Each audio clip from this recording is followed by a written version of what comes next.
pour tuer sa mère. Le petit garçon visa avec sa magie le front de sa mère, transformant sa queue de 5 mètres en pierre. Mais cela ne suffisait pas à la tuer. Le garçon devait amplifier sa magie, pour que sa mère se transforme rapidement en statue de pierre et meure complètement. Il ne fit pas cela par ingratitude filiale, mais parce que sa mère avait été contrôlée par un démon serpent. S'il ne la tuait pas, elle deviendrait la marionnette du démon, semant le chaos dans le monde. Les larmes aux yeux, le garçon tua sa mère, et, suivant ses dernières volontés, alla au temple Shaolin du Mont Somme pour apprendre le métier. 15 ans passèrent. En raison de sa nature paresseuse et insouciante, il ne montra aucun intérêt pour l'étude, ce qui laissa son maître extrêmement déçu. Et même ses compagnons disciples pensaient qu'il n'avait aucun talent et ne faisait aucun effort, ce qui rendait honteux d'être associé à lui. Tout le monde pensait que le petit moine continuerait à décliner. Mais un jour, le maître découvrit soudain un mouvement dans le classement divin. Le numéro 1 le plus fort apparut sur la liste. Le maître informa immédiatement l'abbé. Il ne savait pas que le numéro 1 était en réalité le petit moine qu'ils avaient toujours méprisé. Face à cette situation, le petit moine ne fut pas du tout surpris. Pour éviter de révéler sa force, il utilisa le vin de sa gourde pour effacer son nom. Lorsque le maître arriva, il ne sut que le fort récemment classé numéro 1 était venu et reparti. Mais ils ignoraient que ce fort était en réalité le petit moine qu'ils avaient rabaissé depuis toujours. Le plus grand rêve de tous les disciples du temple Shaolin était d'avoir leur nom sur le classement divin, même si ce n'était que la place 1000.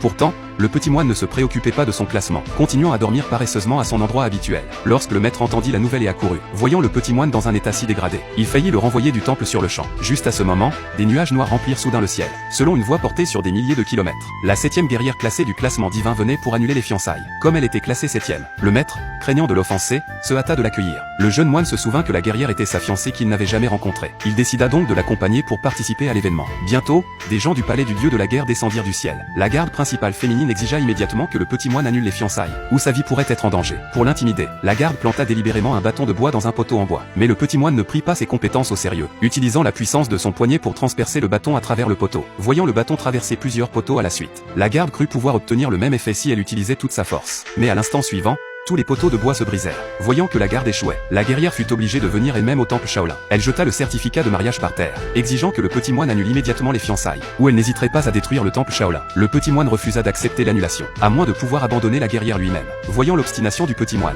la garde se prépara à lui donner une leçon, mais elle fut facilement repoussée par le petit moine. La guerrière, remarquant que le petit moine perturbait son état d'esprit, dégaina immédiatement son long sabre et libéra une puissante énergie. De manière inattendue, le petit moine resta indemne. La guerrière libéra une autre vague d'énergie de sabre. Cette fois, le petit moine ne put résister et s'évanouit. Tout le monde pensait que le petit moine était sûrement mort cette fois. Il ne savait pas qu'après l'impact, sa conscience était tombée dans un royaume d'illusions. Dans ce royaume virtuel, il se remémora les dernières paroles de sa mère lorsqu'il était enfant. Sa mère, contrôlée par des démons, l'avait instruit de la sceller immédiatement, pour l'empêcher d'être entièrement contrôlé par les démons et de voler l'ordre divin. Elle demanda au petit moine d'aller au temple Shaolin du Mont Somme pour protéger l'ordre divin à sa place. Pendant ce temps, la sainte, consciente que l'ordre divin était caché au temple Shaolin, se préparait à forcer l'entrée du temple pour le saisir, afin d'améliorer rapidement sa propre cultivation.